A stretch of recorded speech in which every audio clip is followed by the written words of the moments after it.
Hyvää huomenta ja tervetuloa sähkön joustoista kilpailuetua webinaariin. Minä olen Tainion Antti Helenin B2B-myynnistä ja meillä on tänään huippuasiantuntijoita puhumassa siitä, että miten sähkön joustolla saadaan aikaan kilpailuetua. Meillä on Nikita Semkin Afrilta, sitten Antti Kaikkonen Blaster Green Steel Oy:stä ja sen jälkeen Mikko Hintsa Koivuudilta. Teeman alustaa Anu-Elina Hintsa, myös Heleniltä asiakkuuden ja palveluyksikön johtaja.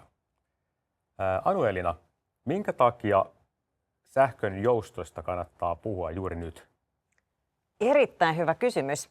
Mutta ennen kuin me päästään tähän todella kriittiseen ja mielenkiintoiseen teemaan, niin muutamat pakolliset slaidit Helenistä. Eli jos vielä muistutellaan mieliin, että mitä Helen on tänä päivänä, niin Helenhän on yksi Suomen suurimmista energiayhtiöistä. Meidän liikevaihto on noin 1,5 miljardia vuositasolla ja liikevoittoa tehdään noin 200 miljoonaa.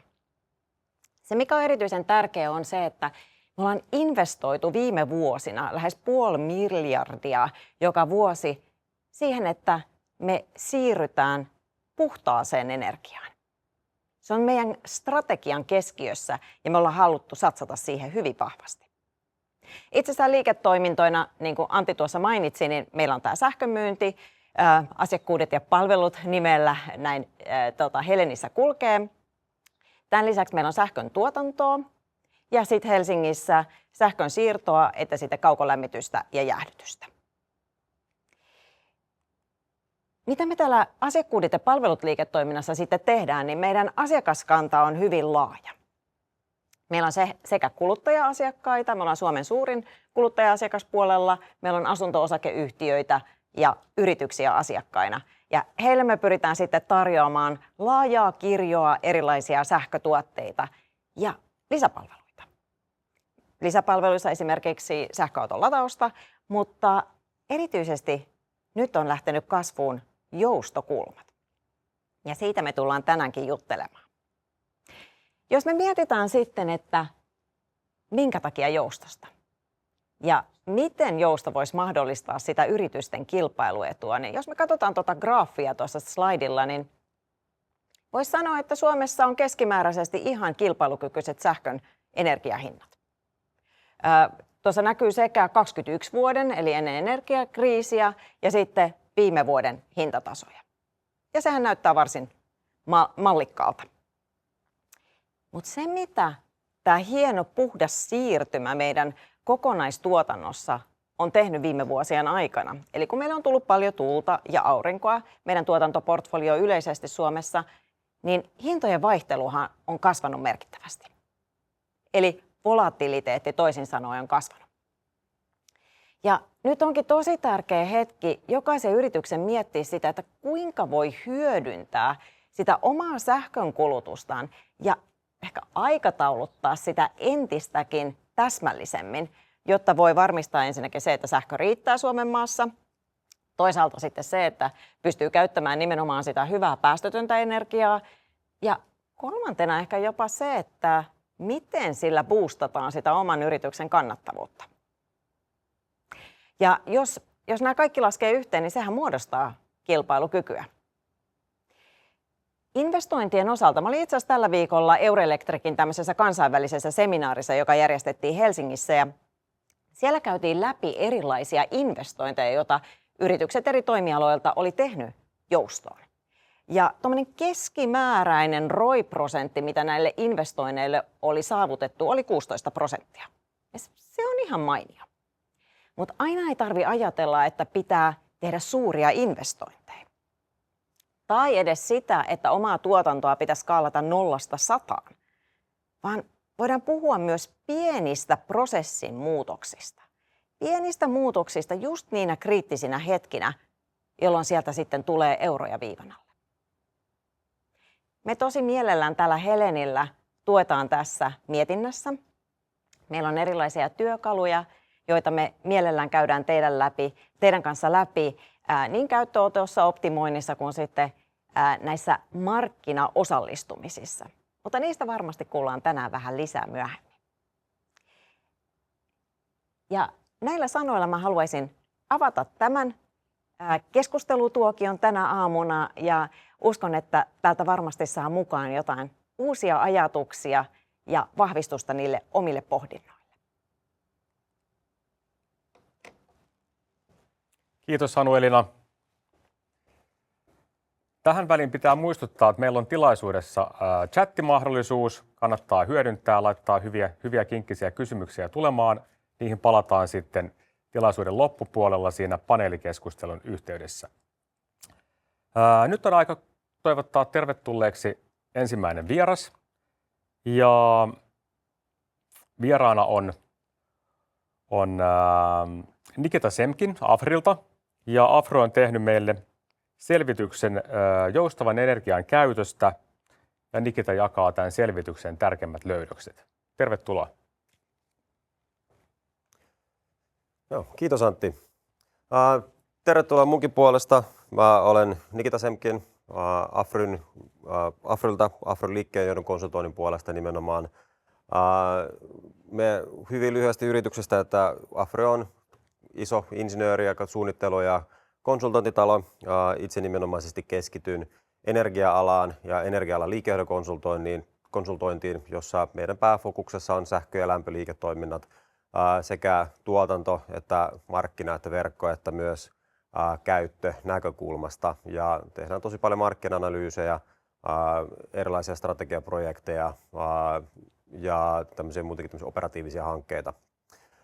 Mä tuun teille puhumaan tänään tuosta otsikolla joustava energiankäyttö ja mitä vaikutuksia sillä on, kuinka paljon sitä potentiaalia on ja sitten mikä se rahallinen potentiaali on Suomen tasolla, sekä myös siitä, että mitä esteitä yrityksellä on kenties tämän kaiken potentiaalin hyödyntämiseksi ja myös siitä, että hyvin lyhyesti myös siitä, että miten tätä potentiaalia voitaisiin hyödyntää täysmääräisemmin. Mutta siihen ehkä varsinkin tähän jälkimmäiseen pointtiin niin palataan vielä uudestaan meidän muiden esityjen kohdalla ja myös paneelikeskustelussa.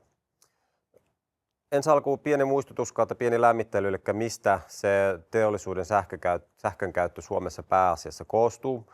Ja sehän on suurimmat sähkönkäyttäjät Suomessa teollisuuden puolella on paperi- ja metsäteollisuus kaikista suurimpana ja hyvänä kakkosena tuo metalli- ja kaivosteollisuus. Ja toki sitten muita suuria sähkönkäyttäjiä on tuo kemian teollisuus ja food and beverage tai ruoantuotanto. Ja lähtökohtaisesti ruokateollisuus tai elintarviketeollisuus. Tässä kohtaa jo heti semmoisena havaintona, että tässä selvityksessä ja ehkä muistutuksena, että tässä selvityksessä me ollaan keskitytty aika yläkategoriatasolla. Me ollaan pikkusen syvemmin totta kai ollaan menty syvemmin, mitä nämä yläkategoriat näyttää, mutta totta kai se todellisuus näiden kategorioiden alla on tosi vaihtelevaa. Tuossa nyt lukee yhtenä blokkina kemian teollisuus, mutta kemian teollisuus on todellisuudessa 20 tai 50 erilaista osa-aluetta. Tämä johtuu siitä, että selvityksessä pyrittiin saamaan kokonaislukua kohdalleen. Ja tämä ennen kaikkea sen takia, että vaikka me nyt ollaan keskitytty näihin nimenomaisiin teollisuuden aloihin, niin todellisuudessa tosiaan se kuva on monipuolisempi, mutta uskon, että kaikista teollisuuden aloista tai tosi laajasti eri teollisuuden aloista todellisuudessa löytyy tällaista hyödyntämätöntä joustopotentiaalia, mitä tässä selvityksessä on pyritty arvioimaan ja haarukoimaan. Miltä se käytännössä näyttää? Tai voi näyttää tämmöinen jousto sähkönkäytön puolella. Tässä konkreettinen esimerkki UPM:stä, tämä perustuu heidän itse esittämänsä, tämä on siis heidän itse esittämänsä esimerkki. Toki tämä nimenomainen esimerkki on energiakriisin aikaan, jolloin sähkön hinnat oli kohtuu korkealla. Mutta se on hyvin konkreettinen esimerkki, millä tavalla pystytään, ja tämä eri teollisuuden alat pystyvät, tässä nimenomaan UPM on reagoinut sähkön hintaan. Ja tässä tämä on hyvin yksinkertainen esimerkki, hyvin suoraviivainen esimerkki nimenomaan siitä sen sähkön kulutuksen optimoinnista suhteessa sähkön hintaan. Eli tässä yksi päiväesimerkki, jossa yöllä on ollut matalampi hinta, silloin on pyritty jopa niin kuin käyttämään enemmän sähköä, pyritty tekemään enemmän välivarastoon asioita siltä osin kuin mahdollista. Sitten kun päiväsaikaan sähköhinta nousee todella korkealle, niin on alettu reagoimaan siihen sähkön hintaan tiputtamalla sitä kokonaiskulutusta ja sitä kautta totta kai sitten saavutetaan tässä nimenomaisessa esimerkiksi hyvin huomattaviakin kustannussäästöjä. Todellisuudessa ja käytännössä Suomessa nähdään kuitenkin tällä hetkellä todella vähän minkään sortin joustoa normaalimarkkinaolosuhteessa. Tuossa on tuommoinen käppyrä, mitä sähkömarkkinan konsultit tykkää katsoa. Eli tämä on nyt snapshotti yhdestä tilanteesta 25 vuonna syksyltä. Yksi konkreettinen tunti Nord Poolin, eli sähköpörssin tämmöisestä supply-demand-käyrästä. Eli millä hinnalla tuottajat on valmiita tuottamaan ja millä hinnalla käyttäjät on valmiita ostamaan sitä sähköä. Ja tuossa niin näkyy tuosta punaisesta käyrästä ja tuossa Y-akselista varsinkin, Y-akselilla on esitetty tuo euroa per megawattituntihinta ja siinä näkyy niin todella hyvin, että loppujen lopuksi sen sähkön hinnan pitää nousta todella korkealle tasolle ennen kuin siellä aidosti alkaa löytymään merkittävästi minkään sortin joustavuutta. Eli vasta tuolla niin kuin melkein yli 1 000 euron megawattituntihinnoissa niin alkaa aidosti tapahtumaan sellaista joustoa ja kysyntää aidosti alkaa leikkaantumaan reaktiona sähkön hintaan. Miksi näin sitten on? Yrityksissä on aika paljon erilaisia syitä, minkä takia sitä joustavuutta ei löydy, tai ehkä pikemminkin sitä ei välttämättä jousteta eikä välttämättä hyödynnetä sitä, niin kuin sitä aitoa teknistä joustopotentiaalia. Keskeisimmät näistä kahdesta on erilaiset sähkönsuojausmekanismit ja prosessivaatimukset. Eli sähkönsuojausmekanismit, eli keskimäärin totta kai yritykset suojaa sähkön hankintansa ja sitä kautta kun se sähkön hankinta on suojattu seuraavalle päivälle tai seuraavalle kuukausille, mikä sen suojausaikataulu nyt sitten onkaan tai suojaushorisontti, niin totta kai se insentiivi on tosi erilainen versus se, että jos se sähköhinta tuleekin suoraan läpi niin sanotusti, tai se spottihinta tulee suoraan läpi. Tai ei todellisuudessa poista kuitenkaan sitä joustopotentiaalia ja sitä saatavaa arvoa, eli vaikka sä olet kiinnittänyt sinun sähkön hintasi, niin kyllähän on täysin mahdollista silti esimerkiksi jousta alas ja myydä se ylimäärä sähkö, siinä kohtaa, siinä tilanteessa jäävä ylimäärä sähkö takaisin markkinoille ja sitten saada voittoa sen pörssihinnan ja sen sun suojatun hinnan välillä. Eli vaikka tämmöinen mekanismi monesti tavallaan poistaa niitä insentiivejä, niin todellisuudessa ne insentiivit silti on siellä tehdä sitä joustoa. Prosessivaatimukset on totta kai yksi iso ja ennen kaikkea prosessivaatimukset sillä tasolla, että kun sen tuotantoprosesseille niillä on omat tekniset vaatimukset, niin ne halutaan pitää pystyssä, niin sitten aika varovaisia totta kai ja ymmärrettävistä syistä ollaan puuttumaan niihin tai alkamaan säätämään niitä prosesseja ylös ja alas sen sähkön hinnan mukaan, koska kuitenkin se lopputuote on se kriittisempi. Näiden lisäksi löytyy toki muitakin. Joillain yrityksellä toki tämä nimenomaan koskee tosi iso mittakaavan yrityksiä, eli on sitä omaa sähkön tuotantoa, mikä tavallaan liittyy vähän tähän hintasuojaukseen, samankaltainen insentiivi. Niin ylipäätänsä kuinka iso osa tai kuinka iso roolia se sähkön hinta edustaa kokonaiskustannuksesta. Totta kai jos se on pieni osa kokonaiskustannuksista, niin sitten se kiinnostus sitä kohtaan hieman laantuu. Niin kuin kyvykkyyksien puute sekä teknisellä tasolla että vaan se, että ei ole oikeita ihmisiä talossa, jotka pystyisivät niin kuin ymmärtäisivät tai pystyisivät handlaamaan sähkömarkkinoita, että ei ole semmoista selkeää kontaktipintaa sinne, selkeää näkemystä, että mitä siellä sähkömarkkinoilla voi tehdä ja miten se kannattaa tehdä. Ja toki muitakin näiden lisäksi. Nyt sitten takaisin tähän itse otsikkoon, eli tämä huomioiden, niin me nähdään ja meidän selvityksen mukaan sitä potentiaalia, joustopotentiaalia on kuitenkin. Ja just tässä selvityksessä yritettiin arvioida niin kuin nimenomaan tämmöistä teknistä potentiaalia, eli pyritty huomioimaan yritysten näiden isojen teollisuusalojen prosesseja ja niin kuin ennen kaikkea prosesseja ja millä niin kuin teknisiä ominaisuuksia, tuotantolinjan teknisiä ominaisuuksia. Ja sitä kautta päästiin tämmöiseen tulokseen, että siellä on niin meidän arvien mukaan selkeästi on niin 1,2 gigaa joustopotentiaalia, semmoista ihan aitoa konkreettista joustopotentiaalia, jota ei vielä täysimääräisesti hyödynnetä. Ja täällä joustopotentiaalilla myös selkeä arvo, tässä pyrittiin myös sitäkin arvottamaan, ja tässä meidän arvion mukaan rahallinen määrä, mitä siitä voi saada, niin vuositasolla on noin 120 miljoonaa tässä koko joustopotentiaalissa. Eli tämä on kuitenkin selkeästi, tässä on myös arvoa.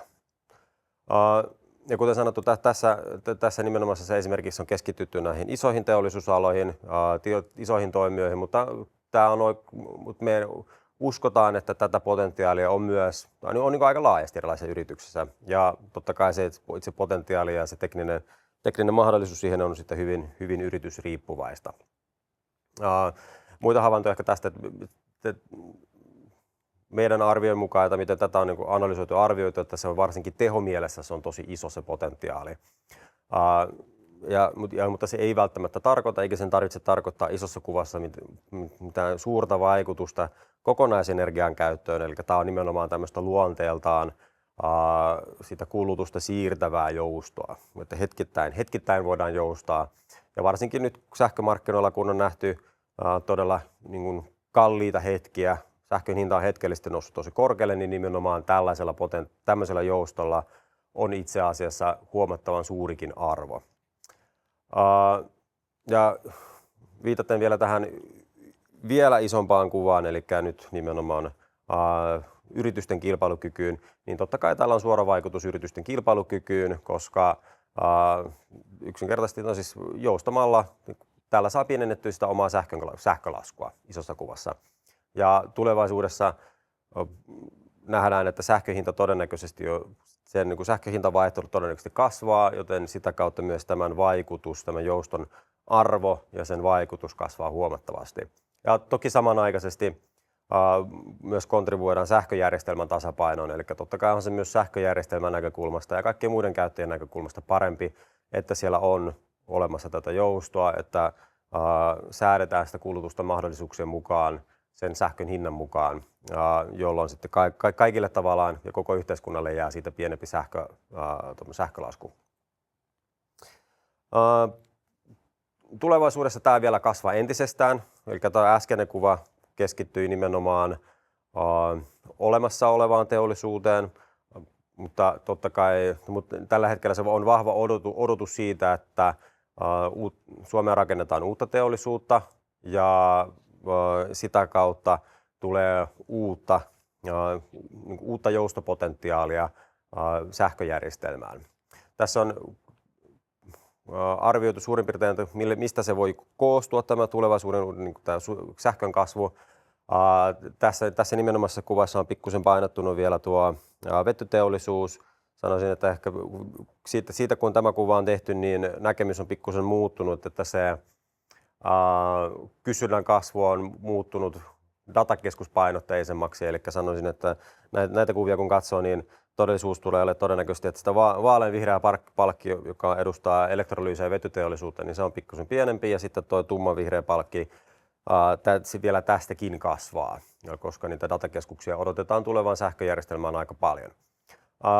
Ja mikä on tärkeää nyt, että kun tätä uutta teollisuutta tulee sähköjärjestelmään, niin että tämä uusi kysyntä rakennettaisiin ja tätä uutta kysyntää ja tätä uutta tuotantoa, niin teollisuuden tuotantoa rakennettaisiin ja suunniteltaisiin jo valmiiksi ja lähtökohtaisesti niin, että se on kyvykäs joustamaan sähkön hinnan suhteen. Koska totta kai se on paljon helpompi alusta alkaen suunnitella asiat sellaisiksi, että niissä on se tekninen kyvykkyys kuin se, että yritetään muuttaa olemassa olevia prosesseja sillä tavalla, yrittää saada olemassa olevia prosesseja joustavammiksi. Ja tässä vielä hahmotettu, mitä se uusi teollisuus tai mikä tämä uuden teollisuuden joustopotentiaali on, eli tässä meidän arvion mukaan 1,6 gigaa, eli vielä se joustopotentiaali ja tämä kokonaisjoustokakku niin sanotusti on vielä suurempi kuin tässä olemassa olevassa teollisuudessa. Ja on hyvin niin kuin tärkeää, että niin kuin sekä järjestelmän että sähkön hinnan, että sitä kautta myös Suomen kilpailukyvyn kannalta ja yritysten kilpailukyvyn kannalta, että tämä joustopotentiaali pyritään realisoimaan maksimaalisesti. Yritetään oikeasti hyödyntää tämä ja ottaa huomioon suunnittelussa ja oikeasti tehdä tätä joustoa käytännön toiminnassa. Ehkä se yhteenvetona tuo joustopotentiaali on. Tällä hetkellä sitä ei täysimääräisesti meidän arvion mukaan hyödynnetä. Teollisuus on vielä tosiaan, siellä on selkeästi hyödyntämätöntä joustopotentiaalia. Tässä selvityksessä siellä on kolme keskeistä palasta tai 3 keskeistä tukijalkaa, mitkä on niin kuin vaatimuksena, että sitä voidaan tehdä. Tekninen kyvykkyys, taloudellinen hyöty ja myös tämmöinen tietotaito ja ymmärrys ja halu tehdä sitä. Ja tässä meidän selityksessä me ollaan pureuduttu tuohon 1 ja 2 ja pyrittiin arvioimaan ja osoittamaan, että tätä teknistä kyvykkyyttä on huomattavakin paljon ja siellä on myös selkeästi taloudellista hyötyä ja taloudellista potentiaalia tämän jouston hyödyntämisessä. Ja meidän mielestä tosi paljon, kun toimijoiden pitää vaan niin aidosti myös pyrkiä ja yrittää niin kuin hyödyntää sitä ja aidosti yrittää katsoa, että mitä pystyttäisiin itse tekemään, että tähän potentiaaliin päästäisiin käsiksi. Just keskeisimpänä havaintona tässä, eli sitä ei ehkä vielä, kaikki ei ehkä vielä ole niin kuin tietoisia, mitä kaikkea siellä sähkömarkkinoilla voidaan tehdä. Sähkömarkkinoistakin puhutaan yleensä semmoisena monoliittinen, mutta todellisuudessa sähkömarkkinan sisällä on monia pienempiä markkinoita. Ja on ehkä jo vaikka se just nimenomaan ne omat prosessit, ne ei ehkä sovi yhdelle markkinalle, mutta ne saattaa sopia toiselle markkinalle.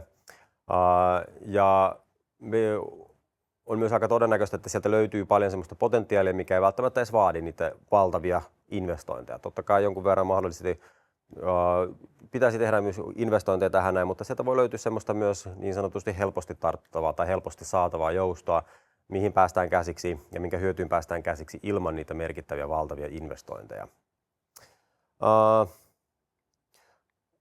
Joo, ja isona kuvana, että tämä on asia, johon pitäisi tarttua ja asia, johon pitäisi meidän mielestämme kiinnittää paljon enemmän huomiota.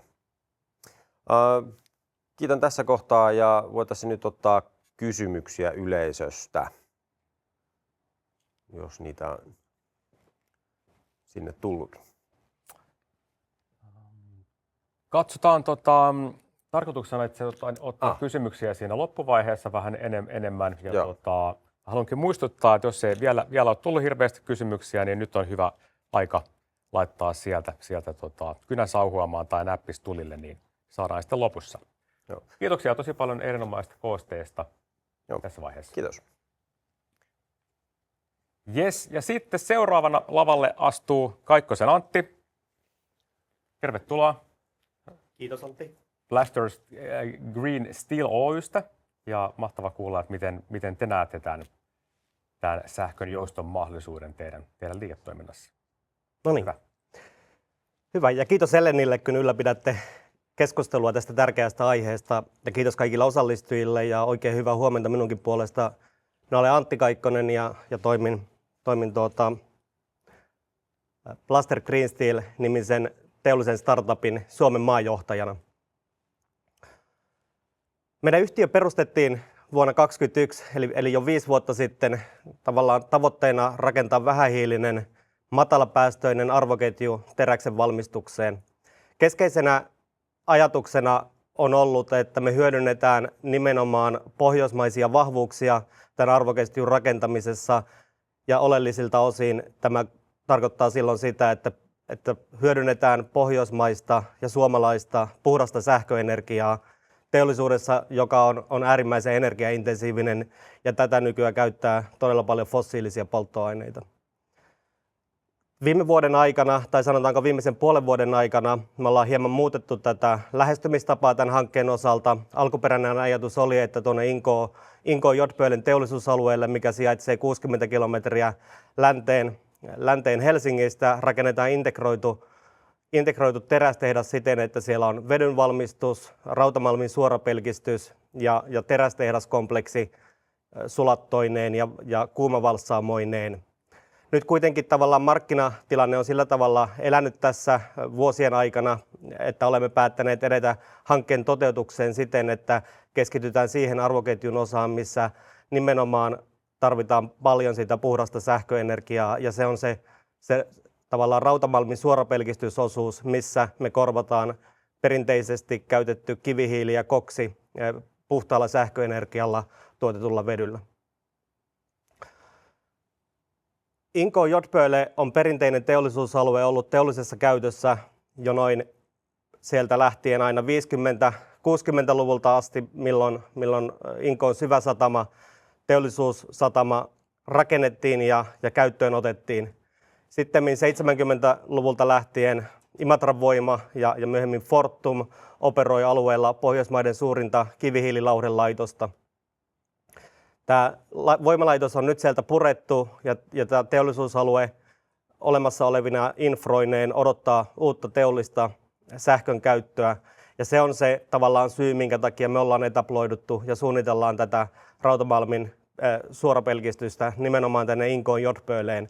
Me pystytään kierrättämään uuden teollisuuden tarpeisiin se aikanaan sinne rakennettu teollinen infrastruktuuri, ennen kaikkea se vahva sähköverkkoinfrastruktuuri. Me liitytään Fingridin 400 kilovoltin kantaverkkoon sieltä Fingridin Inkoon sähköasemalta. Ja myös Inkoossa on sitten maakaasuinfra olemassa ja Gasgrid kehittää sinne vetyinfrastruktuuria parhaillaan, mikä on meidän näkökulmasta todella tärkeä asia. Terästeollisuus ja raudanvalmistus on hyvin pitkälti logistiikkaa ja on keskeistä, että Inkoossa meillä on syvä väylä ja syvä satama, minkä kautta sitten saadaan raaka-aine sinne prosesseihin ja lopputuotteet sitten Euroopan markkinoille. Totta kai on myös keskeistä se, että tällä alueella Länsi-Uudellamaalla on pitkä teollinen historia, on prosessiteollisuusosaamista ja työvoiman saatavuus on hyvä, kun ollaan tässä pääkaupunkiseudun kupeessa. No ihan muutama sana, mihin me tarvitaan vihreää rautaa, mitä me siellä Inkoossa tullaan valmistamaan. Tänä päivänä terästeollisuus on vastuussa jopa 9% kaikista globaaleista CO2-päästöistä, eli täysin kestämätön tilanne. Tarvitaan puhtaampaa tuotantoa sen perinteisen masunireitin rinnalle. Toisaalta taas Euroopassa tämä teräksen dekarbonisaatio on käynnissä. Terästuottajat investoi valokaariuuneihin, missä primäärisesti käytetään raaka-aineena kierrätysterästä. Teräs onkin kierrätetyin raaka-aine, mutta näihin valokaariuuneihin tarvitaan myös primäärirautaa, jotta voidaan kaikkia laatuja tehdä, teräslaatuja valmistaa ja se on se tavallaan, mihin me ollaan tuomassa Inkoossa ratkaisua. Et keskeistä on myös se, että on tietysti paljon toimijoita, ketkä näkee, että teräs on heille se tavallaan ongelma heidän valmistusprosesseissaan ja halutaan tuotteita, raaka-ainetta, mikä sitten pienentää niiden omien tuotteiden valmistuksen hiilijalanjälkiä. Ja nimenomaan toistan, että Suomessa, miksi me ollaan Suomessa, miten me nähdään tämä tilanne on se, että meillä on puhdasta sähköenergiaa hyvin saatavilla kilpailukykyiseen hintaan ja se tilanne on kovin erinäköinen sitten siellä Euroopassa. Ja keskeistä tietysti myös tänä päivänä tässä maailmanajassa on se, että Hormuzinsalmen ja Lähi-idän konfliktien myötä, että on hyvä miettiä, että miten me varmistetaan strateginen autonomia ja toimitusvarmuus kriittisten raaka-aineiden, kuten raudan ja teräksen osalta Euroopassa ja myös paikallisesti täällä Suomessa. No sitten päästään tähän varsinaiseen teemaan, eli sähkön hankintaan. Ja tässä mä oon yrittänyt sitä tällä tavalla yksinkertaistaa tämmöisen 3 elementtiin. Jos ajatellaan, meidän sähköenergian tarve on massiivinen. Puhutaan äärimmäisen energiaintensiivisestä tekemisestä. Me tarvitaan 2 miljoonan tonnin suorapelkistetyn rautateiden valmistukseen vajaa 7 terawattituntia CO2-vapaata sähköenergiaa vuositasolla. Ja tavallaan se meidän sähköenergian hankintaportfolio ja strategia sitä on rakennettu hankkeen alusta asti ja oleellisilta osin se koostuu 3 elementistä. Jos lähdetään tuosta oikeanpuolimaisesta kuvasta liikkeelle ja ensimmäisestä pallukasta, niin siellä on ensimmäisenä tuuli- ja aurinkovoima, mikä hankitaan pitkäaikaisilla PPA-sopimuksilla. Ja niitä me ollaankin sitten voimayhtiöiden ja uusiutuvan energian hankekehittäjien kanssa keskusteltu ja neuvoteltu tällaisia alustavia aiesopimuksia, mitkä sitten muuttuu sitoviksi sopimuksiksi, kun ollaan lähempänä meidän investointipäätöstä. Keskeistä näistä sopimuksissa on tietysti se, että ne palvelee sekä meidän tarpeita että sen sähkön tuottajan tarpeita ja mahdollistaa tavallaan meidän hankkeen pankitettavuuden, mutta myös sitten niiden uusien uusiutuvan energiahankkeiden pankitettavuuden. Tämän sääriippuvaisen tuuli- ja aurinkovoiman rinnalle me tarvitaan myös CO2-vapaata perusvoimaa, eli vesi- ja ydinvoimaa, joka tarjoaa sitten vakautta ja balanssoi sitä sääriippuvaista uusiutuvaa. Yhdessä sen kulutusjouston kanssa, mikä on se varsinainen teema, mistä puhun seuraavaksi. Se kulutusjousto meidän tapauksessa, me nähdään, että se on keskeinen elementti tavallaan sen sähkön hankintahinnan optimoimiseksi vuoden yli. Se on ollut alusta asti tavallaan meidän lähtökohtana laitoksen teknisessä suunnittelussa. Haetaan ratkaisuja, teknisiä ratkaisuja, miten me voidaan vähentää sitä sähkön kulutusta huippukulutusaikaan, tyypillisesti lämmityskaudella kylmien jaksojen aikaan, kun ei ole tuulivoimaa tarjolla, kuten tänä vuonna nähtiin tammi-helmikuussa. Ja samaan aikaan, kuten tässä on aikaisemmissa puheenvuoroissa tullut esille, niin se, että kyky joustaa, niin se tukee sitten sitä koko sähköjärjestelmää ja sillä tavoin on niin kuin kaikkien sähkönkäyttäjien hyödyksi. Ja myös sitten helpottaa sen järjestelmän ylläpitäjän kantaverkkoyhtiön tavallaan työtä. No mitä sitten tämä kysyntäjousto tarkoittaa yhtiön, kuten meidän arjessa, niin jos lähdetään tavallaan ylätasolta, strategiselta tasolta liikkeelle, niin kuten todettua, niin tämä on keskeinen työkalu tämän päivän sähkömarkkinassa ja tulevaisuuden sähkömarkkinassa, kun meillä on volatiilit hinnat, niin se, että pystytään siirtämään sitä kulutusta sieltä huippuhintojen ajanjaksoilta sinne matalamman hinnan jaksoille, niin sillä tavalla voidaan sitten pienentää sitä sähkölaskua vuoden yli. Tämä vaatii sen, että päästään tavallaan tämmöisestä perinteisestä, tässä on baseload-ajattelusta tai ajattelusta, että teollisuusprosesseja täytyy ajaa 8600 tuntia vuodesta. Päästään sellaisesta ajattelutavasta siihen, että nähdään, että tämä jousto on aidosti kilpailuetu. Se edellyttää tietysti sitä, että meille tulee insentiivejä, tulee signaaleita markkinalta, että kannattaa joustaa. Tavallaan spottihinnan volatiliteetti on yksi keino, mutta tarvitaan myös sen lisäksi muun näköisiä tavallaan markkinamalleja, mitkä sitten palkitsee yrityksiä aktiivisuudesta. Ja ehkä kaikkein keskeisintä tässä on se, että puhutaan energian tuotannosta tai energiaintensiivisestä teollisuudesta, investoinnit on suuria, pääomaintensiivisiä teollisuuden aloja, niin sen sääntelyn pitää olla ennakoitavaa. Muuten tämä homma ei onnistu. Sitten jos mennään tavallaan operatiiviselle tasolle, niin kuin tässä oli Nikitankin esityksessä tuli jo ilmi, niin tavallaan tämä prosessisuunnittelu on siinä se keskiössä ja siellä monesti myös ne pullonkaulat on, jos ei niitä ole tätä joustoa huomioitu siinä prosessisuunnittelussa. Meidän tapauksessa se oleellisin joustopotentiaali liittyy siihen rautamalmin suorapelkistykseen siten, että me voidaan sitä suorapelkistyslaitosta ajaa 55% teholla suhteessa siihen kilpitehoon. Tämä ei ole mikään niin kuin tavallaan akkuvarasto tai sähkövarasto sillä tavalla, että me minuuttitasolla saadaan säädettyä tuotantoa noin paljon alas. Se tapahtuu yhden vuoron aikana, 80 tunnin aikana, mutta sitten me pystytään pysymään siellä alhaisemmalla tuotantotasolla se tarvittava tuuleton viikko tai 2 viikkoa. Ja sillä tavalla tarjota tällaista pitkäaikaista joustoa sähkömarkkinaan, mitä sieltä tällä hetkellä ehkä puuttuu.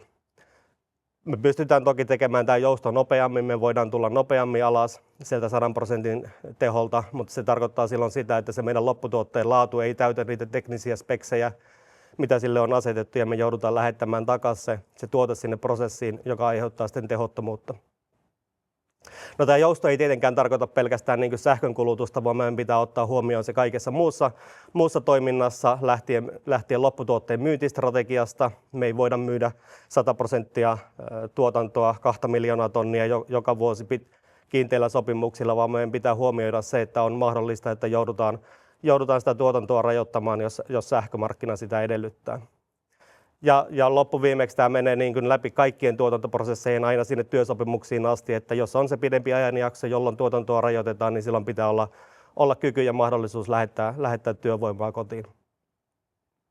No, viimeisenä teknisenä asiana vaan se, että toki myös sitten sieltä järjestelmän puolelta tulee vaatimuksia tähän joustoon, ja kantaverkkoyhtiö Fingrid edellyttää suurilta sähkönkäyttäjiltä tiettyjä tavallaan kykyä joustaa siinä sähkön käytöstä, jos järjestelmä sitä vaatii.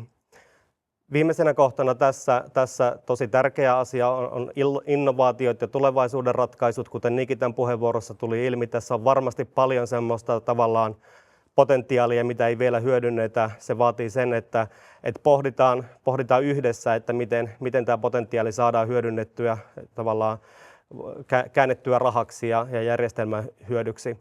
Me ollaan mukana muun muassa tällaisessa Power to Steel Business Finlandin Co-Innovation-hankkeessa, missä järjestelmätasolla mietitään tätä joustoasiaa ja varastointiratkaisuja nimenomaan teräksen tuotannossa. Ja tässä on mukana kantaverkkoyhtiö Fingrid ja Gasgrid ja SSAB ja Lappeenrannan ja Oulun ja yliopistot ja Aalto-yliopisto myös. Varastointi ja vety, tavallaan infrastruktuuri, tosi keskeinen osa tätä joustokokonaisuutta raskaan teollisuuden osalta. Gasgrid suunnittelee tätä runkoverkkoa vedylle Suomen läpi, ja myös oleellisilta osin se runkoputki tulee kulkemaan Inkon kautta, ja se tarjoaa sitten myös meille ja muille toimijoille sitten merkittävästi mahdollisuuksia nimenomaan tämän jouston näkökulmasta. Ja sitten kun siihen vielä lisätään se, että Gasgrid pohtii yhdessä muiden toimijoiden kanssa, että millaisia ratkaisuja järjestelmätasolla tulee olemaan sitten sen tavallaan vedyn varastoinnin osalta. Ja yhteistyö, se on se keskeinen tässä. Me ei voida tehdä tätä yksin. Kukaan toimija ei tätä potentiaalia pysty hyödyntämään ja käyttöön ottamaan yksin, vaan tarvitaan laajaa yhteistyötä eri toimijoiden ja markkinaosapuolten välillä. Sitten tullaankin jo viimeiselle dialle, eli loppupäätelmiin.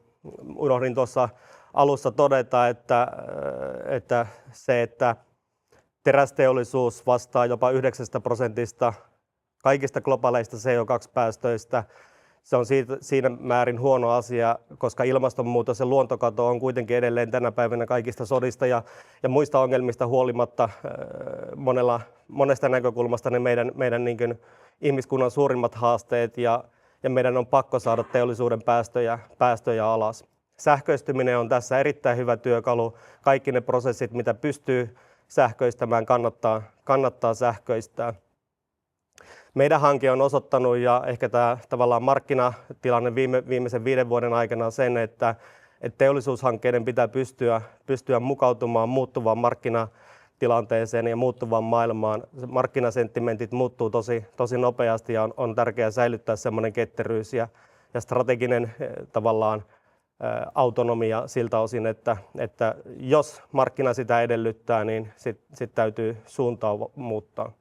Meidän hanke on Suomelle strategisesti tärkeä hanke. Se on täysin hallituksen ja valtion tavallaan hiilineutraalisuustavoitteiden mukainen, ja sellainen hanke, mitä nimenomaan tavoitellaan tällä puhtaalla siirtymällä, miten saadaan puhdasta kestävää kasvua Suomeen. Hanke pienentää Suomen riippuvuutta fossiilisista epävakaista raaka-ainemarkkinoista ja parantaa sitten raudan osalta toimitusvarmuutta.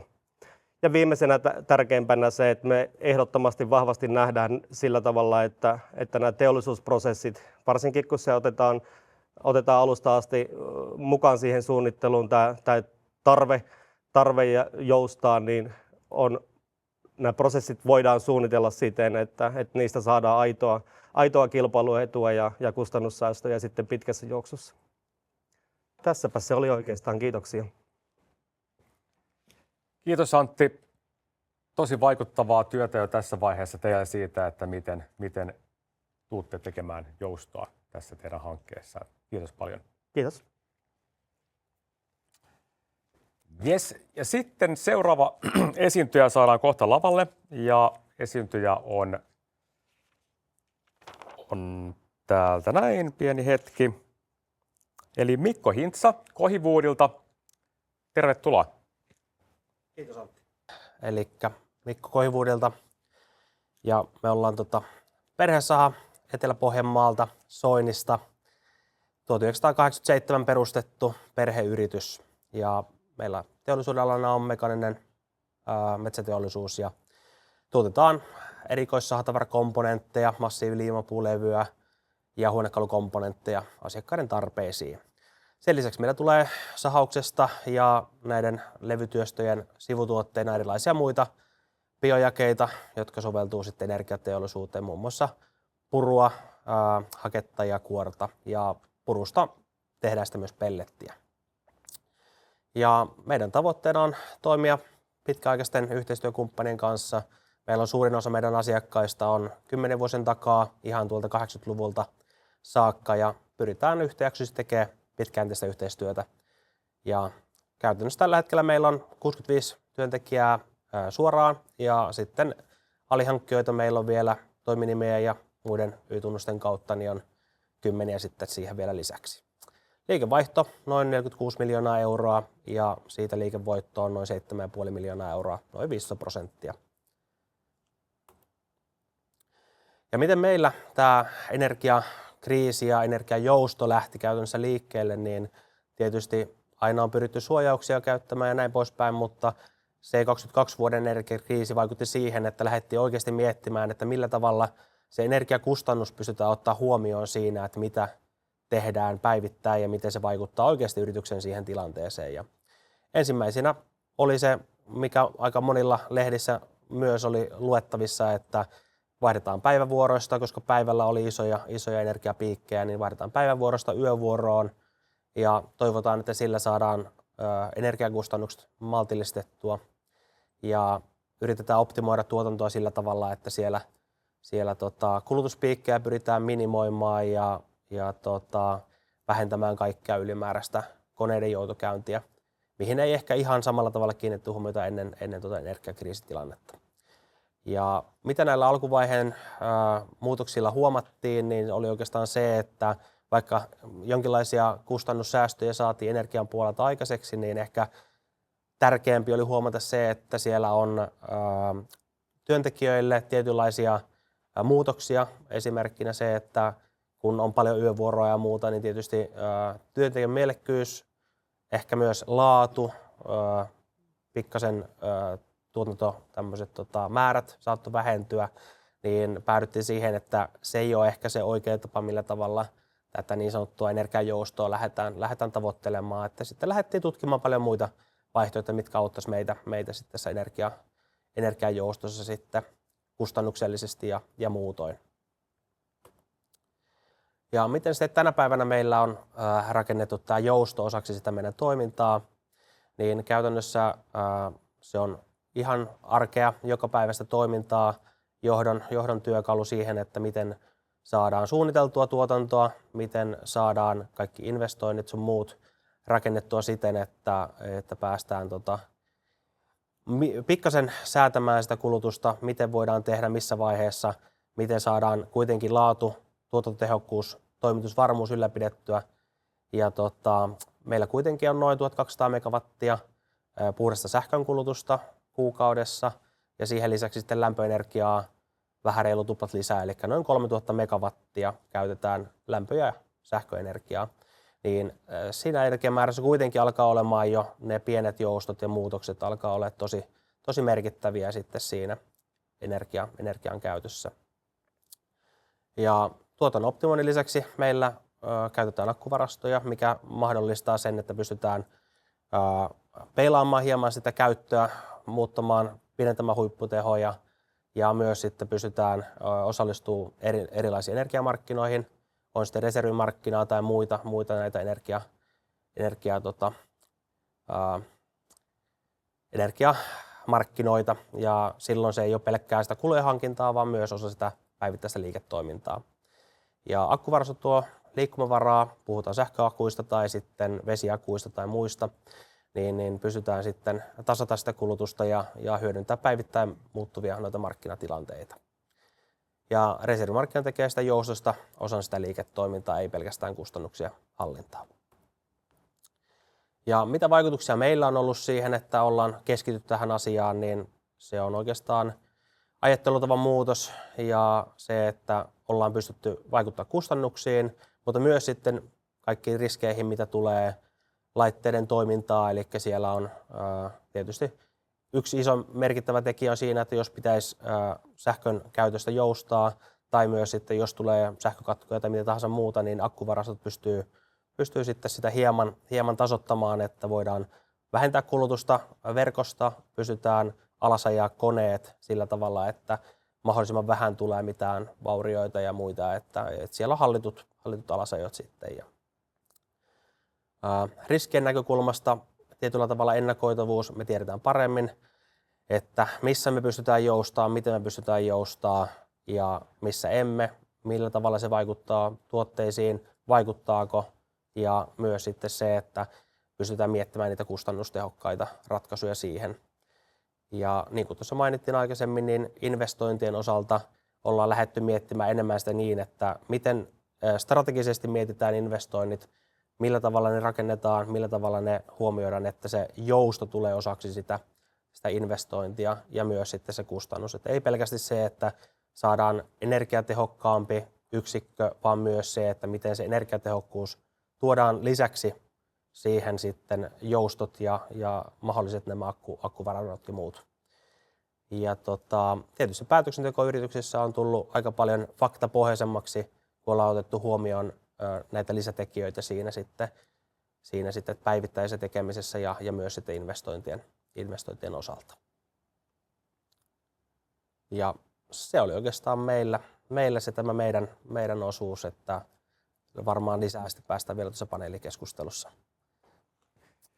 Kiitoksia Mikko. Loistava yhteenveto siitä, että miten te olette lähtenyt konkreettisesti edistämään asioita tästä tällaisesta niin kuin pilotoinnista niin todelliseen johtamiseen. Ja keskustellaan siitä kohta lisää. Yes, kiitos. Eli seuraavana paneelikeskustelu ja sisustetaan hieman uudestaan ja palataan minuutin päästä asiaan. Kiitos.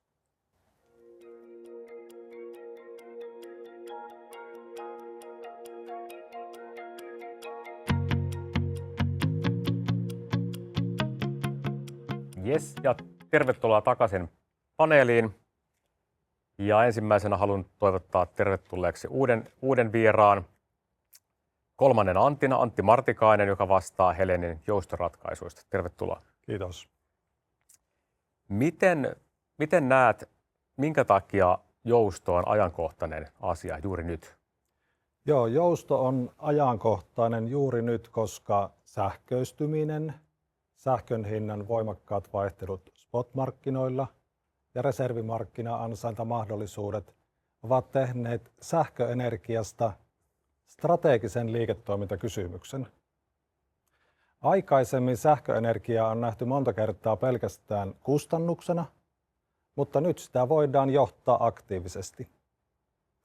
Ja siksi jousto ei olekaan enää pelkkä energiaratkaisu, vaan se on keino parantaa kilpailukykyä ja hallita kustannuksia. Yes. Sopii palata vielä toiselle Antille, miten vielä näihin drivereihin ja siihen tuotannon hyväksyttävyyteen, niin mitä eri drivereita siinä joustossa näet ja mitkä on ne tärkeimmät? No joo, sä mainitsit tuossa hyväksyttävyyden, niin se on itse asiassa aika tärkeä kulma tässä meidän tapauksessa, kun me suunnitellaan uutta energiaintensiivistä teollisuutta, niin ja paljon käydään dialogia paikallisyhteisön kanssa ja eri sidosryhmien kanssa, niin aika usein tulee se kysymys, että riittääkö sitten muille sähköä, kun tällainen iso teollisuushanke perustetaan tavallaan sen olemassa olevan sähkönkulutuksen päälle. Ja tavallaan meidän pitää aktiivisesti käydä sitä dialogia nimenomaan sen hyväksyttävyyden näkökulmasta. Ja mä näkisin, että tavallaan pitäisi olla laajempi ymmärrys Suomessa ensinnäkin siitä, että mitä tämä teollisuuden päästöjen vähentäminen tarkoittaa. Se tarkoittaa sitä, että nimenomaan puhtaalla sähköenergialla korvataan sitä fossiilisten energian käyttöä. Se on tavallaan tavoite on se, että se sähkön kulutus kasvaa.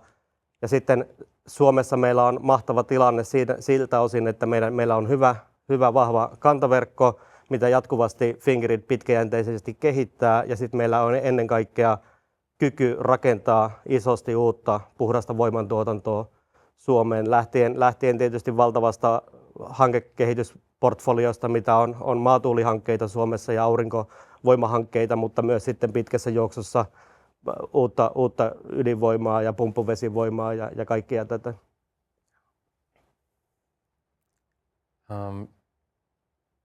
Siirrytään sitten vaikka tällaiseen kuumaan perunaan aiheeseen, eli datakeskuksiin. Ja käydään vaikka kaikkien osalta läpi kommentit ja omat mielipiteet siitä, että pitääkö datakeskuksia pakottaa joustamaan sähkön käyttöön. Haluatko vaikka Nikita aloittaa? Joo, toki. Ja pakottaminen, se sana pakottaminen, niin sillä on toki vähän paha klangi, mutta lähestyn esimerkin kautta. Kaikki varmasti viettävät vähän liikaakin aikaa kaupassa käydessä ja kaupan jonossa. Ja varmasti kaikille on tosi tuttu tämä ilmiö, että kun siinä on se tosi pitkä jono siinä kaupan kassalla ja sitten siinä vieressä aukeaa toinen kassa. Ja sittenhän se on ihan semmoinen free for all, kukaan ei välitä mistään mitään. Sinne rynnätään jonosta ohi ja sitten joku vasta lähestymässä jonoa, niin yrittää juosta sinne ennen kaikkea ja sitten nopeasti vaan, kun kukaan ehtii ensimmäisenä, niin se saa sen kassan. Ja se on ihan luonnollista. Mä en usko, että kaikki vähän hassuttelee tai nauraa sille, mutta se on kuitenkin aika semmoinen luonnollinen käyttäytymismalli. Ja palaten tähän datakeskuksiin, niin halutaan kuitenkin välttää tämä. Nyt ollaan selkeästi tilanteessa, jossa kysyntää on tulossa paljon, järjestelmä alkaa täyttymään ja pitää kuitenkin aidosti pitää huolta siitä, että kaikille on tilaa maksimaalisesti. Kaikille pitää mahdollistaa se verkkoon liittyminen. Ja sen takia en ehkä käyttäisi sanaa pakottaminen, mutta sitten samaan aikaan en välttämättä luottaisi, enkä lähestyisi tätä sitä kautta, että luotetaan vain, että toimijat itse hoitaa, mutta varmasti tarvitaan jonkinlaisia yhteisiä pelisääntöjä, joilla varmistetaan, että kaikille siellä järjestelmässä riittää maksimaalisesti tilaa ja kaikki pystyy niin kuin kytkeä sen oman kysyntänsä ja saada sen oman tuotantonsa ja oman investointinsa liikenteeseen. Miten teille nähdään datakeskukset? Onko ne kilpailevia teidän toiminnalle? No ei missään nimessä nähdä heitä kilpailijoina, että me tarvitaan digitalisaatioa ja tarvitaan automatisaatio myös täällä perusteollisuuden puolella. Digitalisaatio ja automaatiokehitys vaatii datakeskuksia ja sitä kautta heidän sähkönkulutuksen kasvua ja teollisuuden modernisointi vaatii sähkönkulutuksen kasvua. Mun mielestä pakottaminen on niin kuin väärä tie. Markkinaehtoisesti toimijat hakee niitä ratkaisuja ja nimenomaan ehkä palaten myös tähän hyväksyttävyyteen, niin miten me nähdään, että datakeskustoimijat ja muut toimijat toimii, niin tavallaan jos sen hyväksyttävyyden näkökulmasta heillä on insentiivi panostaa siihen kykyyn olla joustava. Ja sitten taas kustannustehokkuuden kautta kaikki haluaa optimoida sitä sähkön hankintahintaa ja sitä kautta se insentiivi on olemassa.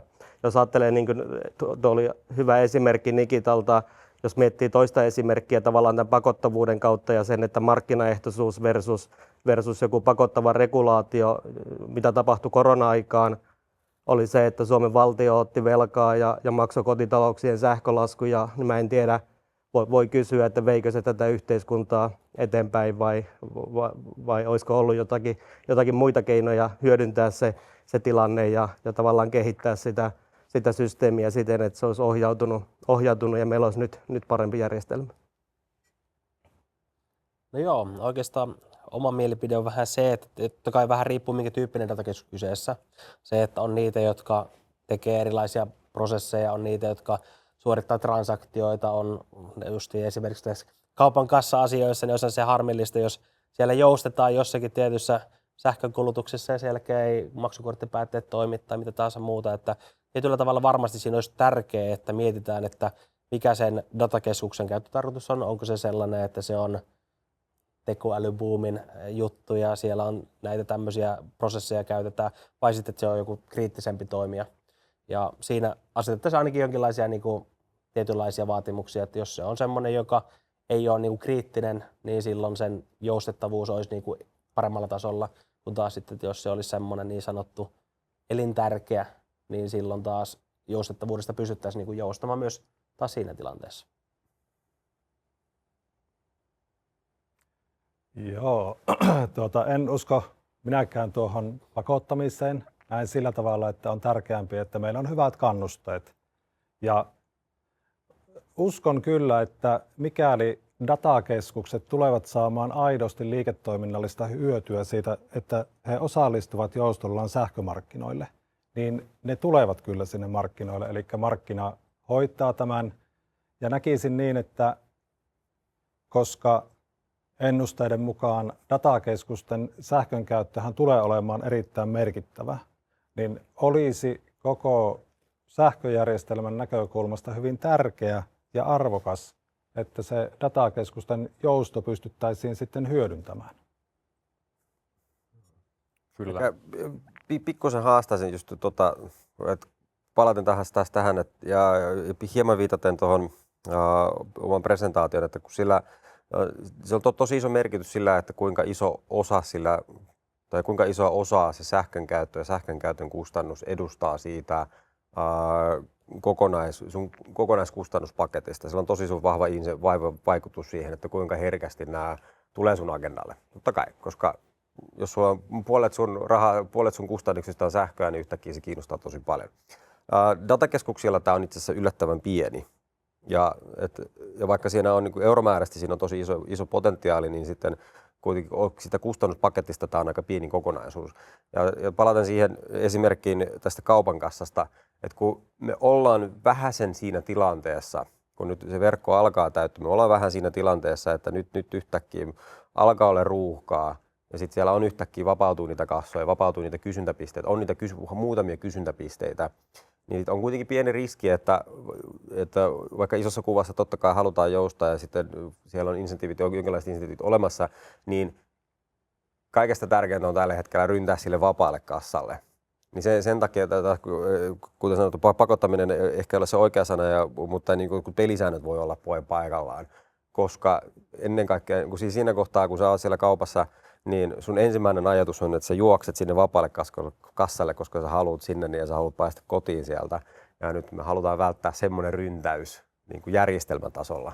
Kyllä, just näin. Ja eikös niin, Nikita, että sinä nimenomaan tarkoitat niin kuin sähköverkon näkökulmaa? Joo, kyllä. Minä toin kommentissani niin kuin sähkömarkkinanäkökulmaa, eli sitä energian käyttöä ja mikä vaikutus sillä on tuonne spot-markkinoille ja reservimarkkinoille, niin kyllä se on juuri, tässä täytyykin muistaa, että tässä on niin kuin monta ulottuvuutta, eli meillä on nämä sähkömarkkinat, eli koskettaa kuluttajia ja teollisuutta ennen kaikkea sieltä spot-hinnan kautta ja sitä myöten, että mitä maksaa sähköenergia.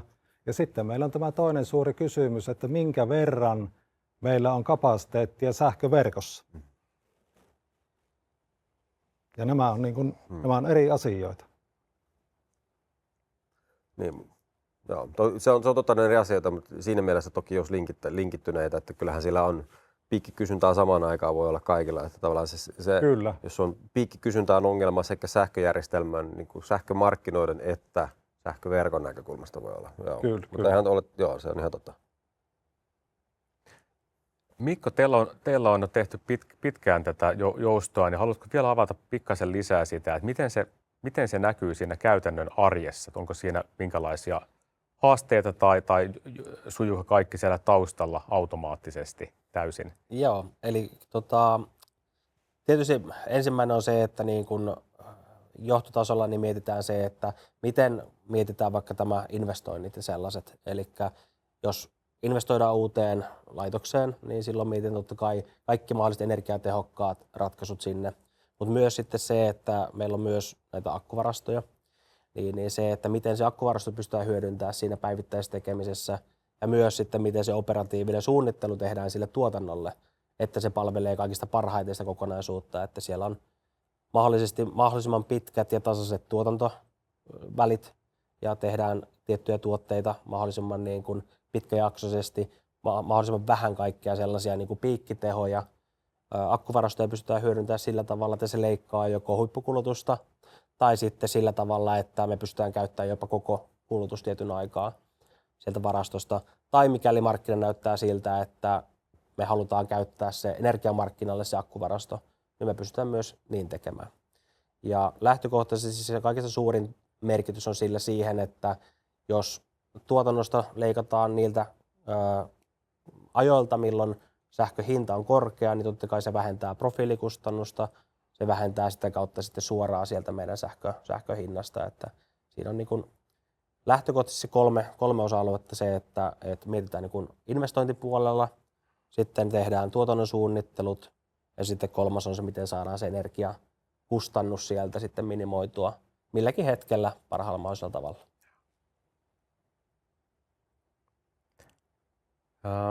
Palataan vähän tähän Nikitan esitykseen ja tutkimukseen. Puhuit siinä tällaisista päätöksenteosta ja edellytyksistä joustolle ja mainitsit teknisen kyvykkyyden, taloudellisen kannattavuuden, tahdon, tiedon ja mindsetin. Niin miten te näette, että mitkä näistä on tärkeimpiä elementtejä, kun lähdetään liikkeelle suunnittelemaan joustoa? Jos mä aloitan, niin henkilökohtaisesti vahvasti sitä mieltä, että se on se kolmas, se on se mindset ja se semmoinen kokeilu. Musta tuntuu, että Mikko, tämä teidän esimerkki on erinomainen siitä, että te aidosti lähditte etsimään niitä erilaisia paikkoja, te aidosti lähditte tekemään sitä ja se ei ole mikään semmoinen kertalaaki, että tehdään ja sitten se on pysyvää, vaan se on loppujen lopuksi on aidosti polku, niin kuin kaikessa usein toiminnan kehittämisessä. Ja siihen polkuun kuuluu se, että kokeillaan jotain, niin kuin teidän tapauksessa, että kaikki ei toiminut välttämättä, kaikki ei ole kaikista, niin kuin, siitä voi tulla jotain vaikutuksia, mitkä nyt ei isossa kuvassa ole, sitten tekee sitä niin kuin vähemmän arvokasta tai ei sen arvosta, mutta kuitenkin kun aktiivisesti haetaan, kehitetään sitä toimintaa, muutetaan sekä toimintamalleja, tehdään niitä pieniä investointeja, seurataan aidosti, niin sitten sieltä niin kuin alkaa löytymään löytyy sekä se business case, että löytyy ne toimintamallit ja sitten ne alkaa pikkuhiljaa hioutumaan siihen. Ja sitä luulen, että on tosi paljon vielä toimijoita markkinoilla, joissa on vielä tämä polku tekemättä. Ja sen takia mä nostaisin sen kärkeen, että sieltä tulee varmasti tosi paljon niitä teknisiä kysymyksiä, joita pitää ratkaista ja sitten kaikkiin teknisiin kysymyksiin ei löydy ratkaisuja ja se on ihan fine. Nimenomaan kaikille esimerkkeille ei löydy niitä ja kaikille tämmöisille keisseille ei löydy kannattavuutta eikä löydy teknisiä edellytyksiä, mutta kyllähän ne pitää niin kuin hakea sieltä ensin edes löytää ne ja todeta, että tämä nimenomaan ei toimi. Ja ehkä se, mitä sä alun perin halusit lähteä hakemaan, niin se ei toimi, mutta sä löydät sitä vierestä jotain, mikä onkin sitten se loppujen lopuksi helppoa ja hyvää ja kokonaisuudessaan semmoinen, mikä sitten lähdetään tekemään säännöllisesti. Eli ehdottomasti se mindset ja tämmöinen se tahtotila. No, mulla ei oikeastaan ole tuohon Nikitalle mitään lisättävää. Olen täysin samaa mieltä, että näen, että tämä on niin kuin mindset-kysymys. Tarvitaan Mikon tyyppistä tavallaan yrittäjälähtöistä rohkeutta lähteä tekemään niitä asioita ja hakea se tavallaan hyöty niin kuin sen tekemisen kautta, että siitä tässä on kyse. No itse taas ehkä tälleen niin kuin yrityksen näkökulmasta mietin se sillä tavalla, että vaikka olisi kuinka hyvä mindsetti tai muuta, niin se, että jos se on taloudellisesti millään tavalla järkevää, niin semmoista ei kannata tehdä. Ja se, että tietysti niin kuin tällä hetkellä melkein mikä tahansa uusi investointi Suomessa, niin tietysti riippuen teollisuuden alasta ja muusta, mutta se, että se on tosi tärkeää olisi, että sä pystyisit suunnittelemaan 5 vuotta eteenpäin, mutta tänä päivänä kun investoinnit tehdään, niin sä et tiedä mitä puoli vuotta tuo tullessaan, niin se tosi moni, vaikka sä ajattelet ja lasket kuinka tarkkaan, että hei, tämä investointi meille on 5 vuoden takaisinmaksuaika ja sitten mennäänkin siihen toteutusvaiheeseen vuosi eteenpäin, katsotaan, että no en sano niitä sanoja, mitä meinaisin, mutta tavallaan se, että voi mennä niin kuin ojasta allikkoon siinäkin, että totta kai niin kuin jotkut investoinnit on sellaisia, että vaikka kuinka tarkkaan sä mietit ja lasket ja ajattelet, että hei, tämä on hyvä juttu, niin siellä voi tulla vastaan niitä tilanteita, että markkina muuttuu, lainsäädäntö muuttuu, joku muu tulee siihen, ulkoinen tekijä, täysin Suomesta niin kuin riippumaton ja sen jälkeen se investointi tai toimintamalli, niin se on niin kuin hyvin erilainen kuin mitä se on ollut silloin joko vuosi sitten, kun se aloitettiin se projekti, tai 2 vuotta sitten, kun se mietittiin sitä projektia. Niin se, että se on niin kuin todella vaikea, kun ei ole sellaista pitkäaikaista niin kuin sapluunaa, että kun tämmöiseen lähdetään, tämmöistä tehdään, niin siellä tulee se tietynlainen tuotto-odotus sille, mitä sä lähdet tekemään. Joo, täältä on hyvä laittaa herrojen kommentit yhteen. Eli näen, että nämä molemmat ovat äärimmäisen tärkeitä. Eli ensin se, että on sitä tahtotilaa, eli halutaan lähteä hyödyttämään sitä joustoa. Mutta juuri näin, niin kuin kerroitkin, niin olen samaa mieltä, että se liiketoiminnallinen hyöty täytyy sieltä löytyä. Onko se sitten euromääräistä hyötyä tai tietyillä toimialoilla sitä, että saadaan yleistä hyväksyntää, mutta joka tapauksessa, että se vyöryy sinne liiketoimintaan, niin sellainen siellä täytyy olla. Eli vaikea nähdä isossa kuvassa, että jos yrityksistä löytyisikin joustoa, niin mikäli ei ole sitten sitä liiketoiminnallista hyötyä, niin lähdetäänkö sitä joustoa sitten niin kuin käyttämään? Niin todennäköisesti ei siinä määrin, että me saataisiin sitten aidosti vaikutuksia tuonne koko sähköjärjestelmään. Se hieman vielä jatkaa tai palata tuohon, Mikko, mitä sä sanoit, että se business case saattaa muuttua siitä, kun se 2 vuotta sitten mietittiin, tai kun sitä alettiin suunnittelemaan. Muistan, kun mä aloitin uran, niin silloin oli vielä tämä lempilentävä lause, että energiasektorin kvartaali on 25 vuotta. Valitettava tosiasia, että tämä ajatus on niin täysin kuollut. Se ei pidä enää paikkansa, vaan kvartaali alkaa olla nykyään melkein se kvartaali. Että se muutoksen tahti on sen verran kiihtynyt sekä teknologian kehityksen kautta, just nämä tuulivoima-akut, jne, niiden kuinka nopeasti ne on tullut markkinoilla, kuinka nopeasti ne on mullistanut markkinan, että sitten samaan aikaan järjestelmässä ja markkinassa itsessään on tapahtunut ihan suunnitelmallisia muutoksia, että sitten just ylipäätänsä se, että kun nyt on tullut nämä uusiutuvien myötä muutenkin tullut lisää volatiilisuutta järjestelmään. Ja nyt just kun keskusteltiin näistä datakeskuksista, että kun niitä tulee isossa määrin järjestelmään, niin ne muuttaa järjestelmää taas ja sähkömarkkinaa taas muuttaa valtavasti. Eli ehkä koko pointtina tähän se, että se valitettava tosiasia on toki se, että näitä varmasti tulee tämmöisiä tilanteita, että kun lähdet tiettyjä business caseja tekemään, niin sitten se business case saattaa muuttua, koska se markkina on muuttunut. Ja toki toivottavasti tämä ei niin kuin vähennä sitä halukkuutta tehdä ja lähteä kokeilemaan niitä business caseja, mutta se korostaa, jos ei muuta, niin semmoista tietynlaista niin toiminnan nopeutta, kokeilujen kriittisyyttä, kun lähdetään tekemään tällaisia asioita, mutta myös kumppanien tärkeyttä. Nykyään markkinoilta löytyy, Heleni hyvänä esimerkkinä, kyllähän markkinoilta löytyy nyt firmoja, jotka mielellään auttaa ja mielellään on mukana näissä matkoissa. Ja mä luulen, että ne tulee olla entistä tärkeämpiä.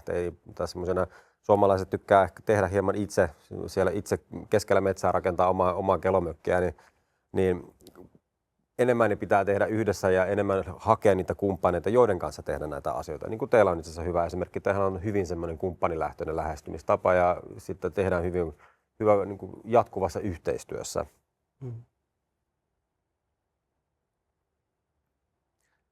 Jos palataan vielä siihen johtamiseen, niin mitä mittareita tarvitaan firmassa tai johdossa, että sitä voidaan oikeasti johtaa eikä vaan mitata ja seurailla, niin mitä kokemuksia tai ajatuksia tästä teillä on?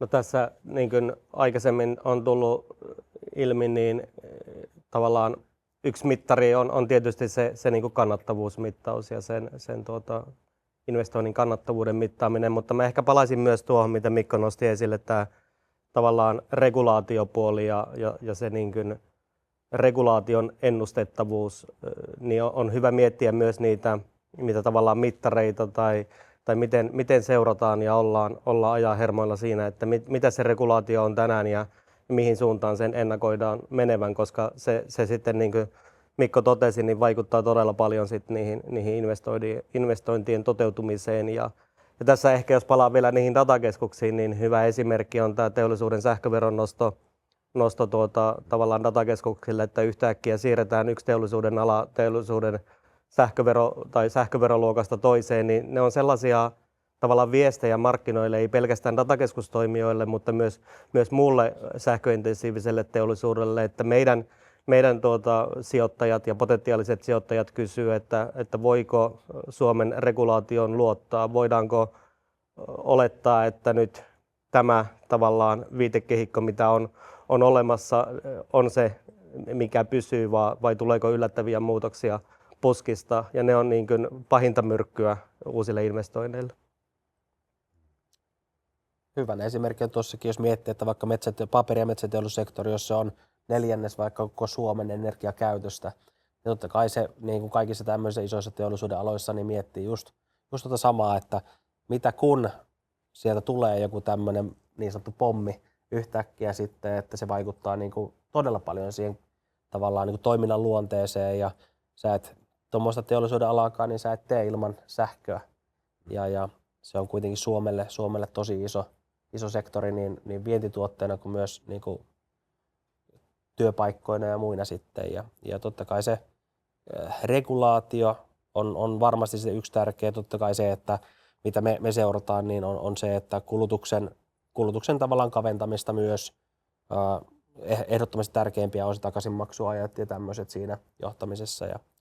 Ja totta kai myös sitten yhtenä merkittävänä on myös se työntekijäviihtyvyydet ja kaikki muut sellaiset, että jos se jousto hankaloittaa sitä, on esimerkkinä lomautukset, on monta muuta tämmöistä asiaa, niin ne on myös yksi semmoinen tärkeä huomioitava asia, että jos me joudutaan joustaa sillä tavalla, että pistetään tuotanto alas versus se, että me pystytään optimoimaan sitä käyttöä erilaisten tämmöisten, niin kuin, on se sitten akku tai joku muu vaihtoehto, niin kyllähän se työntekijämielekkyyttä ja taas sitten niin kuin sellaista lisää paljon, että silloin taas kun palataan sinne energiakriisin alkuvaiheeseen ja silloin oli joka lehdessä luki, että lomauttaa ja 3 viikkoa pois, kuukausi pois, pistetään puoleksi vuodeksi tehtaat kiinni, niin eihän se ole millään tavalla hyvä asia.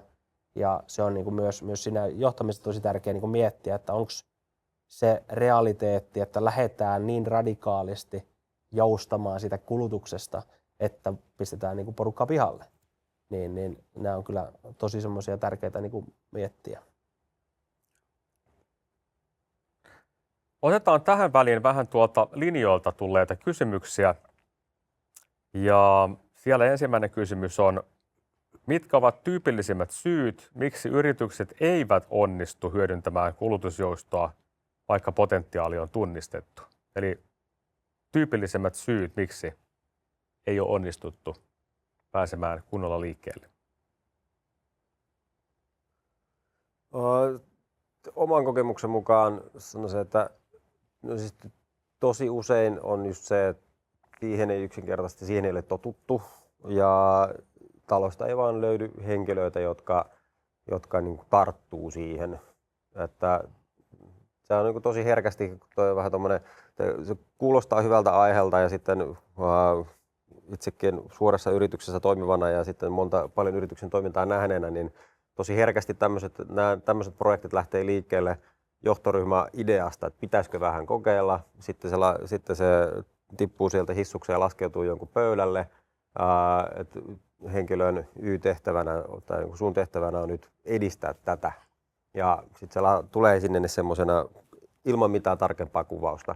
Ja siinä kohtaa ehkä sitä vähän kokeillaan, ehkä vähän testaillaan, mutta sitten kun ei välttämättä se ei ole totuttu tekemään sitä, kukaan muu ei ole siellä organisaatiossa tottunut tehdä sitä. Ja sitten jossain kohtaa tulee ne kaikki se perusoperatiiviset kysymykset, sitä kaikki muu toiminta, koska siellähän on ihan valtavasti tekemistä senkin kanssa, ja sitten se hautautuu. Että tavallaan se ei niin kuin aika monessa muussakin tämmöisessä yhtiössä, kun lähdetään tekemään asioita, niin se ideasta siihen käytäntöön, niin siellä on semmoinen tietty gäppi, jota pahentaa se, että kun siellä yrityksessä ei välttämättä ole totuttu eikä ole niitä NS-syväosaajia aiheesta, vaan sitä tehdään vähän niin kuin sen muun toiminnan ohella. Joo, oikeastaan itse tuohon vielä sitä toisin, että monesti nämä joustoasiat, niin totta kai on monen tyyppisiä yrityksiä, mutta jos otetaan vaikka meidän näkökulma, niin se, että se on tosi se on iso kustannus lähteä kokeilemaan. Että jos ajatellaan, että investoidaan vaikka akkuvarasto, semmoinen, joka meidänkin tuotannon käytössä riittäisi edes muutamaksi tunniksi, niin puhutaan miljoona investoinneista ja siinä vaiheessa, kun se on tosi vaikea määritellä, että lähdetään laskemaan 3 vuotta taaksepäin, että mikä on ollut tämmöinen kustannus vaikka energialla ja paljonko sä hyödyt siitä, kun sä tähän lähtisit. Niin se, että se on ollut 3 vuotta jotain, ei tarkoita, että se on 3 vuotta eteenpäin, se on lähellekään sitä.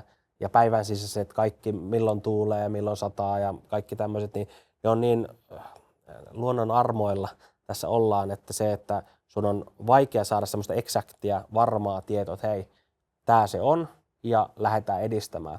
Ja kun sen jälkeen kun tulee se epävarmuustekijä siihen, että toivotaan, että se on näin ja saadaan sitä dataa pohjalle, mutta se on kuitenkin sellainen niin kuin aika iso toleranssi, että onko se niin kuin sitä vai onko se sinne päin. Ja sitten myös tulee se, että okei, eletään aika hankalaa talousaikaa monissa yrityksissä tällä hetkellä, niin se, että lähdetään investoimaan tällä hetkellä sellaiseen, mille ei ole niin kuin edes 90% varmuutta, että näin se menee, niin se tuo aika ison kynnyksen sen suunnitelman ja toteuttamisen välille. Että mä uskon, että se on varmaan tällä hetkellä se, että vaikka potentiaalia on paljon, niin on tosi paljon yrityksiä, jotka ei uskalla tai pysty kantaa sitä riskiä, että tuleeko se toteutumaan niin kuin ollaan suunniteltu ja laskettu. Joo, sen takia voisi korostaa sitä, että on hyvin tärkeää, että silloin kun siellä yrityksessä kiinnostutaan tästä joustoasiasta, niin pyritään tekemään mahdollisimman hyvä selvitys siitä, että mikä on sitten se hyöty, jotta pystytään tekemään päätöstä, että onko ne sen mukaisia, että on riittävän houkutteleva ja me voidaan lähteä liikkeelle. Mutta ihan niin kuin Mikko ansiokkaasti sanoi, niin se ei ole mikään helppo välttämättä tehdä sitä analyysiä, koska hinnat vaihtelevat ja emme tiedä, mitkä on tulevaisuuden hinnat. Jes, sitten toinen kysymys, mikä on tullut linjoilta, niin on tällainen, ja missä kohtaa jousto muuttuu niin sanotusta operatiivisesta optimoinnista oikeasti kilpailueduksi? Pystytäänkö löytämään tällainen jokin kulminaatiopiste, koska optimointi loppuu ja kilpailuetu alkaa?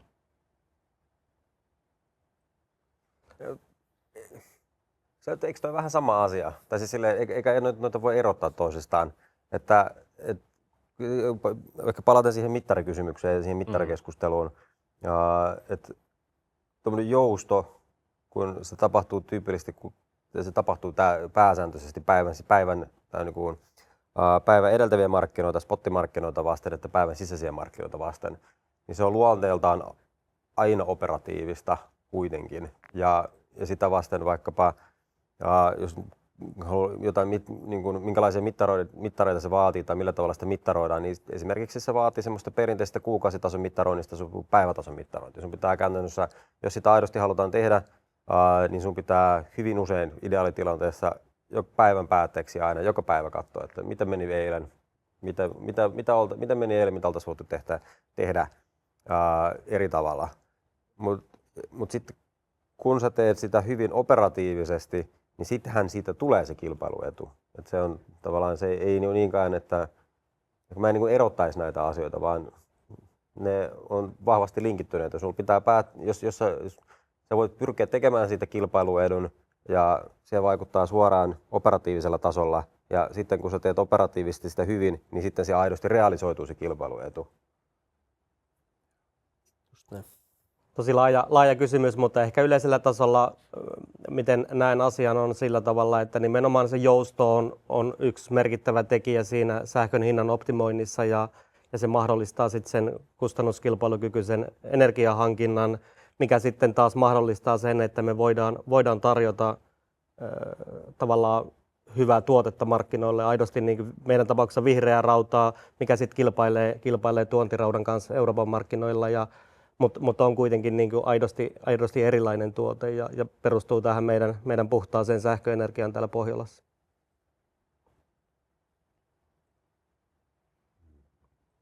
Jos sitten mietitään sitä että nyt tässä mainittiin se, että pitää tehdä yhdessä näitä asioita ja hyödyntää parhaita kokemuksia kumppaneiden kanssa, niin Antti, sä oot ollut mukana erilaisissa hankkeissa useiden vuosien ajan Väreillä ja Helenillä, varmaan sadoissa eri hankkeissa sekä yritys- että kuluttajapuolella, niin mistä kannattaa lähteä liikenteeseen?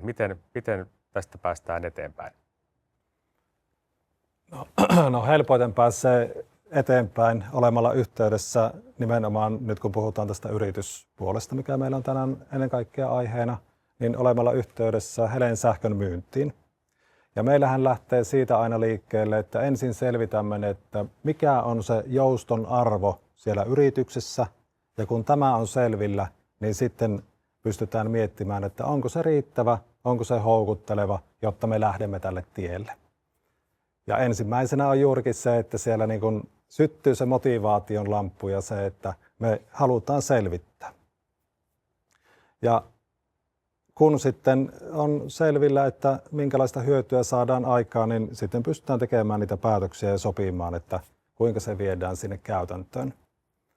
Mutta kannustaisin yrityksiä näkemään nimenomaan sen, että jousto on paljon enemmän kuin pelkkä energiaratkaisu, sillä todellakin saadaan aikaan kilpailuetua, pystytään saamaan ennustetta kustannuksiin ja arvioin siten, että ne yritykset, mitkä lähtevät aktiivisesti johtamaan energiaa, niin kuin Mikon yritys on erinomainen esimerkki ja teillä sama homma, eli käytetään sitä energiaa aktiivisesti, niin tämän tyyppiset yritykset tulevat saamaan kilpailuetua niihin yrityksiin verrattuna, jotka edelleen ajattelevat, että sähköenergia on pelkästään kustannus. Se ei ole sitä enää. Siksi kannustankin, että yrityksessä selvitetään tämä asia ja mietitään, mitkä ovat ne juuri meidän hyödyt, ja helpoiten se tapahtuu olemalla yhteydessä meidän sähkön myyntiin. Tuohon viitata just, että kun ja aikaisempaan keskusteluun, että ei olla varmoja, mikä se business case on tulevaisuudessa, niin sanoisin, että voidaan olla aika varmoja, että ei olla menossa kohti tasaisempaa sähkömarkkinaa. Eli vaikka ne numerot voi liikkua, niin kaikella todennäköisyydellä, kun me emme päästä tästä 3 vuotta eteenpäin, niin ollaan taas vielä vähän se, niin kuin volatiilisemmassa sähkömarkkinassa. Se sähkön hinta heiluu vielä vähän enemmän. Eli sanoisin, että jos se keissi näyttää suurin piirtein nyt toimivalta, niin sitten se joustokeissi, niin se voi näyttää vielä paremmalta tulevaisuudessa. Että sen puoleen, että vaikka ei voida ennustaa tulevaisuutta, niin kyllä siellä selkeästi tämmöisiä tiettyjä trendejä on sillä taustalla, joita vasten itse ainakin niin kuin rohkaisisin ennemmin yrittämään löytämään niitä joustopotentiaaleja kuin jättää sen asian. Koska juurikin näin, jossain kohtaa se alkaa synnyttää aitoa kilpailuetua suhteessa muihin toimijoihin. Ja ehdottomasti kaikille suosittelen lämpimästi, että kannattaa selvittää ainakin asia, koska sitten jos ei selvitä, niin ei voi tietää. Jes, meillä rupeaa pikkuhiljaa aika loppumaan. Kiitos kaikille panelisteille ja esiintyjille loistavista esityksistä ja ajatusten jaosta ja alustuksista. Ja ei muuta kuin hyvää viikonloppua kaikille ja hyvää kesän jatkoa. Kiitos. Hyvää viikonloppua. Kiitos. Kiitos.